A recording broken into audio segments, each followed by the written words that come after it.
আসসালামু আলাইকুম। আজকে গিয়েছিলাম খুব সুন্দর একটা জায়গা। এটা হচ্ছে আপনার রাউজানের মধ্যেই, আমাদের রাউজান থেকে মাত্র 10 কিলোমিটার ভিতরে, যেটা হচ্ছে বৃন্দাবন বলে। রাউজান মেন মোড় থেকে যখন আপনি বৃন্দাবন রোড বলে, এই বৃন্দাবন রোড দিয়ে যাবেন, তখন এই পাহাড়ি রাস্তাটি তখন আপনার চোখে পড়বে। অসাধারণ একটা রোড, যারা অফ রোড বাইক রাইড করতে চান তাদের জন্য একটি বেস্ট একটি জায়গা। অসাধারণ একটা রোড এবং আশেপাশে পরিবেশটা অনেক সুন্দর, খুবই ন্যাচারাল বিউটি, একদম পাহাড়, আহ, একদম পিস একটা জায়গা।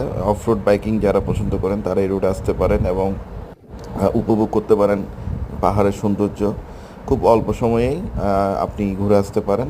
রাউজান থেকে খুব বেশি দূরে না, মাত্র 10 থেকে 12 কিলোমিটার ভিতরে। এবং এখানে আপনি বিশেষ করে শীতকালে গেলে আমার মনে হয় বেশি মজা হবে, কারণ এখানে বৃষ্টি পড়লে এই রোডে যাওয়ার মতো কোনো সিচুয়েশন থাকবে না।